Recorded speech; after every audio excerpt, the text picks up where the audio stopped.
সুমন দেখো আর 3 ঘন্টা, আর 3 ঘন্টা পরে গ্রেটেস্ট শো অন আর্থ একদম।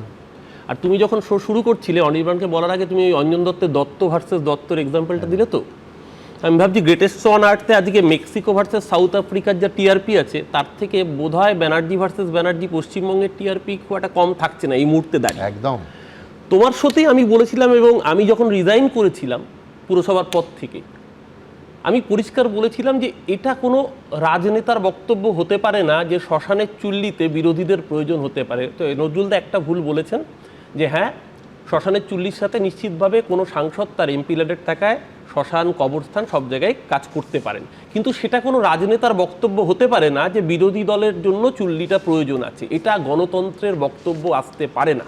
আজকে যে অভিষেকের সবার কথা দেখাচ্ছিলেন, আমার এখন মনে পড়ছে যে গোঘাটে তৃণমূলের একজন কর্মী মারা গেলেন, নালার মধ্যে তার দেহ উদ্ধার হলো, সম্ভবত সহদেব বাউরি তার নাম, ভদ্রলোকের সহদেব বাগ।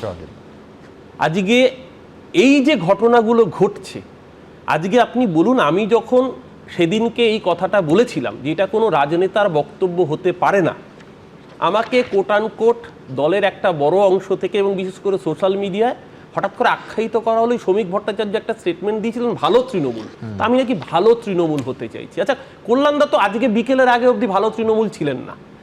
তৃণমূলের এখন অনেক রকম ক্লাসিফিকেশন হচ্ছে, ঋত, ধৃত, মৃত। আমি জীবিত না মৃত আমি বুঝতে পারছি না, আমি প্রত্যাখ্যাত বা পরিত্যক্ত হিসেবেই বলছি। আমি যাই হোক, ঋত গৌরব তোমার পুনরুদ্ধার হতে পারে, আমি আমারটা বলিনি। আমি জানতে চাইছি যে কল্যাণদা তো আজকে বিকেলের আগে অবধি, এমনকি আমার মনে আছে সেদিনকে যখন আমি স্টেটমেন্ট দিচ্ছি অভিষেক বন্দ্যোপাধ্যায় এই স্টেটমেন্টটা গণতন্ত্রে ওয়েলকামিং সিদ্ধান্ত হতে পারে না, সেদিনকেও কল্যাণদা আমাকে অ্যাটাক করেছেন, তোমার চ্যানেলের মাধ্যমে আমাকে আমার বিরুদ্ধে কল্যাণদা স্টেটমেন্ট দিয়েছেন। তো কল্যাণদা তো ভালো কোট আনকোট শ্রমিক ভট্টাচার্য ভালো তৃণমূল হতে চাননি, তাহলে কল্যাণদাকে কেন এই স্টেটমেন্টগুলো দিতে হচ্ছে? আজকে বলুন, আমি অনির্বাণের সাথে অনেক বিষয়ে সহমত যে হ্যাঁ, সিঙ্গেল পয়েন্ট আউট করা ঠিক নয়। আচ্ছা, কদিন আগে তৃণমূল কংগ্রেসে, দেখুন আমি তো তৃণমূল কংগ্রেসের বিষয় বলার মালিক বা এখতিয়ার আমার নেই, তৃণমূল কংগ্রেসের সিদ্ধান্ত নেন মমতা ব্যানার্জি বা অভিষেক ব্যানার্জি, আমরা তাই জেনে এসেছি এবং আমরাও বলেছি। এই যে কুণালদার বক্তব্য দেখাচ্ছেন, কুণালদারই স্টেটমেন্ট ছিল মমতাদির নেতৃত্বে অভিষেকের সেনাপতিত্বে, এই কয়েনেসটা তো আমরাই বলেছি। তাহলে যখন তৃণমূলের কমিটি তৈরি হচ্ছে, সেটা মমতাদির নেতৃত্বে অভিষেকের সেনাপতিত্বে হচ্ছে। এই কমিটিতে যুব সভানেত্রী সায়নী ঘোষ, আমি জানি না, কুণালদাই আজকে বলছিলেন দেখলাম যে আমি কি কোভিডের সময়কার কোনো ছবি দেখছি যে মুখে মাস্ক, চোখে সানগ্লাস, মাথায় টুপি, রাজ্যের যুব সভানেত্রী তিনি এয়ারপোর্ট থেকে আছেন। আমি যদি পুরনো ছবি হয় আমি মার্জনা চাইব, আজকেরই ছবি। আবার ধরুন মহিলা পদে রাখা হয়েছে মালা রায়কে। মালাদিকে আমি অত্যন্ত রেসপেক্ট করি, আমি মালাদির থেকে প্রথম দিন থেকে কাজ শিখেছি, আমি তো মালাদিকে দোষ দিতে পারবো না। মালাদি যখন হেকেল ধরেন, মালাদির কিছুদিন আগে আমি সুমন আগের সাথেও বলেছি নি রিপ্লেসমেন্ট অপারেশন হয়েছে, মালাদি ভালো করে হাঁটতে পারেন না। মালাদির বিরুদ্ধে অ্যাটেম্পট টু মার্ডার হয়েছে, কেস ফাইল হয়েছে, মালাদিকে কোর্টে গিয়ে জামিন নিতে হয়েছে। আমার প্রশ্ন তো এখানে যে মালাদি মেম্বার অফ পার্লামেন্ট, পার্লামেন্টে তৃণমূলের প্রতিনিধি দল, পার্লামেন্টের দলীয় নেতার নাম ছিল অভিষেক বন্দ্যোপাধ্যায়, পার্লামেন্টে একটা নিন্দা প্রস্তাব তৃণমূল কংগ্রেস এনেছিল, মালাদির পাশে দাঁড়িয়েছিল। আজকে আমি যদি মালারায়, আমি যেটা মিডিয়ায় দেখছি, ন্যূনতম স্পিকারকে জানানো হয়েছে একজন মহিলা সাংসদের সঙ্গে এটা করা যায় না।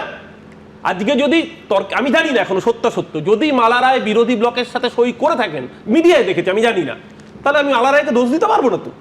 আজকে এটা তো সত্যি কথা, সিঙ্গেল পয়েন্ট। এই যে অনির্বাণ বললো যে আমি খারাপ সময় রয়েছি, ভালো সময় ছিলাম, খারাপ সময় পালিয়ে যাইনি। অনির্বাণ ভালো খারাপ সময় বলে মমতা ব্যানার্জির পাশে যেতে পারবে। আজকে যদি তৃণমূল জিততো, অনির্বাণ মঞ্চে তো দূর, মঞ্চের 3 হাত দূরে না 30 হাত দূরে থাকতে হতো, পাশে মমতা ব্যানার্জির পাশে সিরিয়ালের সেলিব্রিটিরা থাকতেন, এমএলএরা উঠতে পারেননি মঞ্চে দিনের পর দিন। অনির্বাণ, আমি বলছি না মানে আমার অনির্বাণের বিরুদ্ধে কোনো বক্তব্য নেই, কারণ অনির্বাণ তো সত্যি কথাই বলছে যে এই যে অনির্বাণ বললো শালবনীতে আজকে তানভীর বাচ্চা তামান্না নিয়ে তোমার এখানে দিনের পর দিন শো হয়েছে। আচ্ছা, কেন শো হয়েছে? কারণ বিরোধী দল সিপিএম বা বিজেপি সেটাকে ইস্যু করেছে, হাইলাইট করেছে। আজকে তৃণমূল কংগ্রেসের তো উচিত ছিল তানভীরের কেসটা, কুণালদা একমাত্র বলেছে, অনির্বাণ এখানে বললো তৃণমূল কংগ্রেস দল হিসেবে বিরোধী দলের কাজ তো সরকারের চোখে আঙুল দিয়ে তার ভুলগুলোকে তুলে ধরা। আজকে দুর্গাপুরের গণধর্ষণ কাণ্ডে তৃণমূল কংগ্রেসের কি রোল রয়েছে, কোন মিছিল করেছে, কোন প্রতিবাদ করেছে? আজকে যখন এই বেহালার কাণ্ডটা ঘটলো, আজকে যখন বাসজনিতে স্কুল ছাত্রের ঘটনাটা ঘটলো, কি রোল ছিল বিরোধী দল হিসেবে তৃণমূল কংগ্রেসের? আমি তো বলছি শুভেন্দু অধিকারীকে আমিও তো সমালোচনা করেছি, দিনের পর দিন তোমার সাথে সমালোচনা করেছি। আজকে আমরা এই শোতেই বলতাম যে বিরোধী দলের দুর্ভাগ্য তাদের কোনো মমতা ব্যানার্জি নেই, কিন্তু তাদের একটা শুভেন্দু অধিকারী ছিল, অন্তত লড়ে তো গেছে। আজ ভালো হতে পারে, খারাপ হতে পারে। কিন্তু অরূপ একটা জিনিস বলো, এটা হচ্ছে 6 তারিখের জাগো বাংলা, আমি কালকেও দর্শকদের দেখিয়েছি, এখানে একেবারে ছাপা হলো যে সমস্ত দলের খোল নলচে পাল্টে যে এরা আর কি শেষ পর্যন্ত থাকবে। বুঝতেই পাচ্ছেন, যুব সভানেত্রী সায়নী ঘোষ, মহিলা সভানেত্রী মালা রায়, এটা হচ্ছে 5 তারিখের সিদ্ধান্ত, 6 জুনে জাগো বাংলা ছাপা হচ্ছে। আমি বলছি শেষ মুহূর্ত অবধি দলও জানে না যে তার সাংসদরা নতুন করে যাদের পদে বসানো হচ্ছে, চেয়ারে বসানো হচ্ছে, তাদের মানে মনে কি আছে, অথবা দলের প্রতি তাদের ক্ষোভ আছে কিনা, সমালোচনা হতে পারে। কিভাবে দল চলছে? তাহলে এই রেসপন্সিবিলিটিটা কে নেবে? এটা বললে কি ভালো তৃণমূল হতে হবে? তা দল যখন আমরা এই কল্যাণ বন্দ্যোপাধ্যায়কে 1 সপ্তাহ আগে চিফ হুইপ করা হয়েছে। আমি সেটাই বলতে চাইছি সুমন, দেখো অল্প কিছু নেই যে অনির্বাণ তো ঠিকই বলছে, সিঙ্গেল পয়েন্ট আউট করা ঠিক না। আজকে বলুন তো, যখন দলে বিধায়কদের নিয়ে মিটিং হচ্ছে, সমর মুখার্জি প্রায় 100 ছুঁই একটা মানুষ কিছুদিন আগে নার্সিংহোমে ছিলেন। অশোক দেব, মানে অশোকদার মতো শ্রদ্ধেয় মানুষ যে আমাদের সজল রয়েছে, ও তো ছাত্র রাজনীতি করেছে, ও বুলক বুকে হাত দিয়ে অশোক দেবকে শ্রদ্ধা করে কি করে না? তাপস রায় রাজ্যের মন্ত্রী, সে অশোক দেবকে শ্রদ্ধা করে কি করে না? আজকে সেই মানুষগুলোকে, শোভনদেব চট্টোপাধ্যায় থেকে সুব্রত বক্সির মতো মানুষকে স্ট্যান্ডিং ওভেশন দিতে হবে, এই নির্দেশটাকে দিয়েছে। অভিষেক বন্দ্যোপাধ্যায় যদি সত্যি যদি দোষী হয়ে থাকেন, অভিষেক বন্দ্যোপাধ্যায়কে তৈরি করেছেন কে? আজকে এই প্রশ্নগুলো উঠবে না? আজকে যখন দল যখন ক্ষমতায় এসছে 2011, আমাদের কাছে মমতাদি মানে মুক্তি সূর্য, কারণ এটা তো অস্বীকার করে লাভ নেই, মমতাদি না থাকলে এই বাংলায় সিপিএম এর অপশাসন যেত না। কিন্তু মমতাদির পরেই যে ক্যারিসমাটিক লিডার ছিল, যাকে গোটা বাংলার ছাত্র যুব সমাজ ভালোবেসেছিল, সিঙ্গুর নন্দীগ্রাম আন্দোলনের অন্যতম রূপকারের নাম ছিল শুভেন্দু অধিকারী।